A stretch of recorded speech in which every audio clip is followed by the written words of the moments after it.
Hi hello welcome to GTK kitchen. நான் இன்றைக்கி ரவையை வச்சு ஒரு ஸ்வீட் பண்ண போகிறேன். அதுக்கு தேவையான பொருட்கள்: அரை கப்பு ரவை, அரை கப்பு சீனி, 1/4 கப்பு தேங்காய், 2 கப்பு பாலும் நான் எடுத்திருக்கேன்.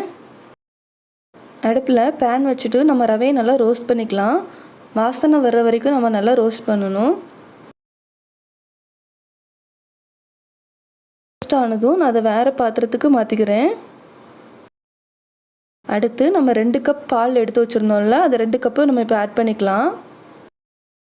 நான் அது கூடவே ஒரு 1/4 டம்ளர் தண்ணியும் ஆட் பண்ணிக்கிறேன். நான் இன்றைக்கி பசும்பால் எடுத்திருக்கேன். நீங்கள் திக்காக இருக்கிற பால் எடுத்தால் கொஞ்சம் ஸ்வீட் நல்லா டேஸ்ட்டாக இருக்கும்.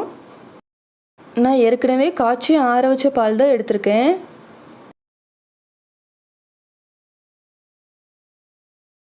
கொதிக்க ஆரம்பிச்சதும் இந்த ரவையை கொஞ்சம் கொஞ்சமாக போட்டு கிண்டிக்கலாம்.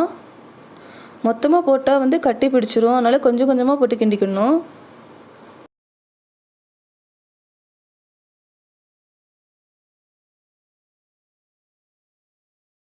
அப்புறம் நான் ஒரு பிஞ்ச் சால்ட் ஆட் பண்ணியிருக்கேன். எந்த ஸ்வீட்டுக்குமே கொஞ்சம் லைட்டாக சால்ட் ஆட் பண்ணோம்னா ஸ்வீட் ரொம்ப டேஸ்ட்டாக இருக்கும்.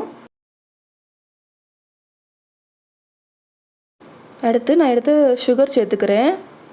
நான் எடுத்த சுகர் ஸ்வீட் கரெக்டாக இருக்கும். உங்களுக்கு இதோட கொஞ்சம் ஜாஸ்தி ஸ்வீட் வேணும்னா நீங்கள் இதோட கூட கொஞ்சம் சுகர் ஆட் பண்ணிக்கலாம்.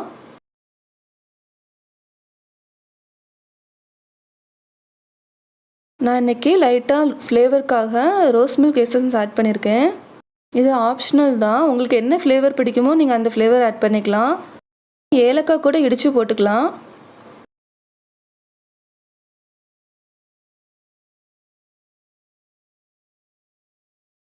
அந்த தேங்காய் இந்த 1/4 கப் எடுத்திருந்தேன்ல, அது நான் நல்லா வறுத்து வச்சுருக்கேன். அதையும் ஆட் பண்ணிக்கிறேன். தேங்காயோட வெள்ளை பகுதியை மட்டும் எடுத்து அதை நல்லா ரோஸ்ட் பண்ணிவிட்டு நான் போட்டிருக்கேன். இந்த ஸ்வீட் செய்ய ஒரு 10 நிமிஷம்தான் ஆகும். நான் ஒரு ஸ்பூன் நெய் ஆட் பண்ணிக்கிறேன் டேஸ்ட்டுக்காக. நல்லா மிக்ஸ் பண்ணிவிட்டு நம்ம வேறு பாத்திரத்துக்கு மாற்றிக்கலாம்.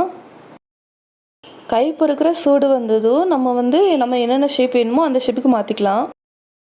பேடாக ஷேப் பண்ணியிருக்கேன். நீங்கள் உங்களுக்கு என்ன ஷேப் வேணுமோ நீங்கள் அந்த ஷேப் பண்ணிக்கலாம். நான் ரோஸ்ட் பண்ண தேங்காய் பூவும் லைட்டாக மேலே போட்டிருக்கேன். அப்புறம் கார்னிஷுக்கு நான் இன்றைக்கி டூட்டி ஃப்ரூட்டி யூஸ் பண்ணியிருக்கேன். நீங்கள் வேறு என்ன நட்ஸோ எதுனாலும் நீங்கள் யூஸ் பண்ணிக்கலாம் உங்களுக்கு பிடிச்ச மாதிரி. இந்த ஸ்வீட் ரொம்ப டேஸ்ட்டாக இருக்கும். நீங்கள் ஒரு தடவை ட்ரை பண்ணி பார்த்துட்டு சொல்லுங்கள். அரை கப்பு ரவையில் எனக்கு இவ்வளோ ஸ்வீட் கிடச்சிருக்கு. சப்ஸ்கிரைப் பண்ணுங்கள் ஃப்ரெண்ட்ஸ். தேங்க்யூ.